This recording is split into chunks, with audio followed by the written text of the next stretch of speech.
Though a general election could be more than a year away, there was a federal by-election in the southern Ontario riding of Durham this week. The Tory candidate, Conservative commentator Jamil Javani, won in a landslide over his closest competitor, beating the Liberal candidate by about 30 points and besting the party's results in the 2021 general when the candidate was then Tory leader Erin O'Toole by about 10 points. Here's how things look nationally right now. According to the latest voter intention numbers from Abacus data, the Conservatives are ahead of the Liberals by 17 points. And if the election were held today, 41% of committed voters would cast their ballot for the Tories. Data from Angus Reid also shows the Conservatives well ahead on voter intention. And when it comes to preferred prime minister, 17% of those polled chose Justin Trudeau, while 31% chose Pierre Poilievre. The kicker, a total of 38% of Canadians surveyed said they weren't sure or would choose no one. So what can we draw from this week's by-election for the big picture? Here to break it all down, Shachi Kurl, president of the Angus Reid Institute, and Abacus Data CEO, David Coletto. Hello to both of you. Great to see you. Thanks for making the time. David, I will start with you. What do you draw from the by-election? By-elections be by-elections for sure, but this was an interesting outcome. Well, I think what I draw from it was the results in Durham matched what we would expect to see when you look at all the models that are out there if the polls were right.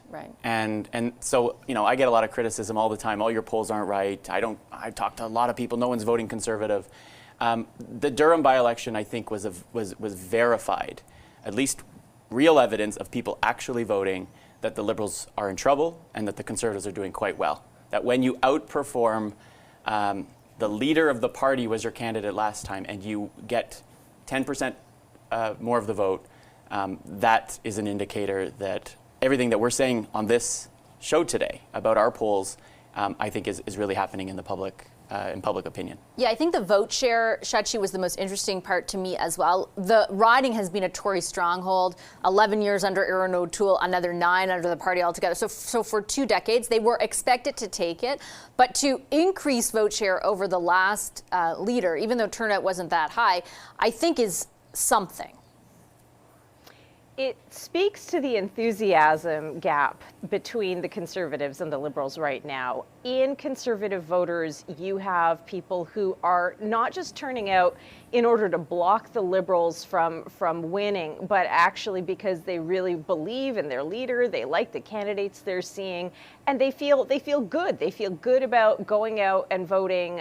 They feel excited about the prospect of doing that. And so I think that's really key, and it's a big part of what David's speaking to around what we're seeing on the ground and why we're seeing the results that we saw in Durham. And I'm happy that I'm not the only one that gets like the cranky emails, David, so yay. Oh, don't yay, worry, we all share in that joy.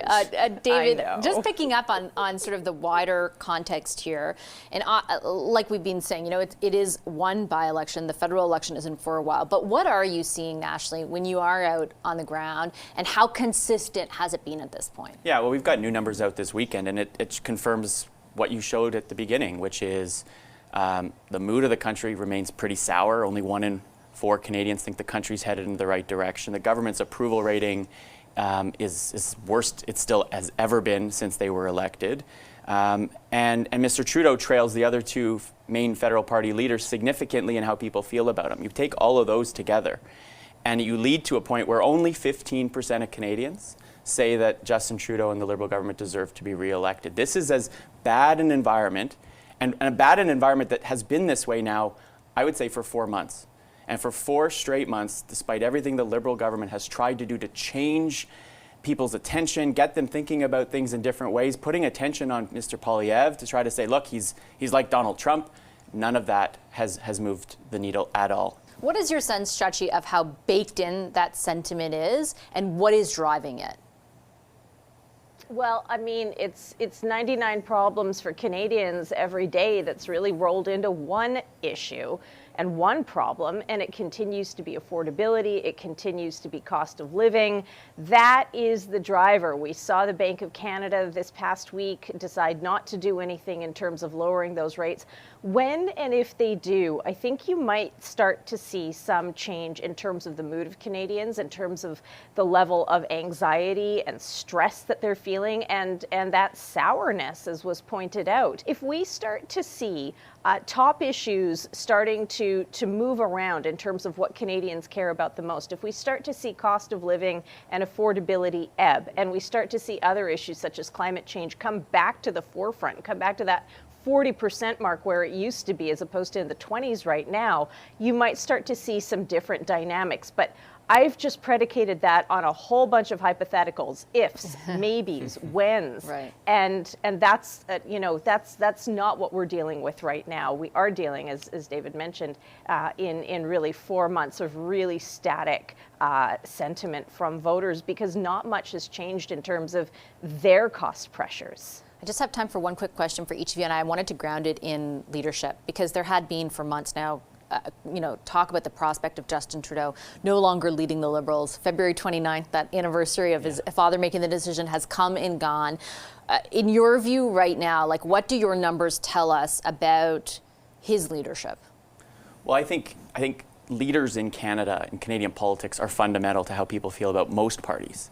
But in particular, when you're the government and you've been the leader of that party for 13 years and in government for 8, I don't think people can't disassociate how they feel about the government's choices and the policy direction it's taking and the Prime Minister himself. They're one and the same. And so I'm somebody who believes, if you need like a defibrillator to wake people up and get them to think about their political choices and the policy landscape in a different way, that has to probably require the Prime Minister doing something that's drastic and somewhat surprising. And so I don't think you can separate leadership. Last word to you on that, Shachi.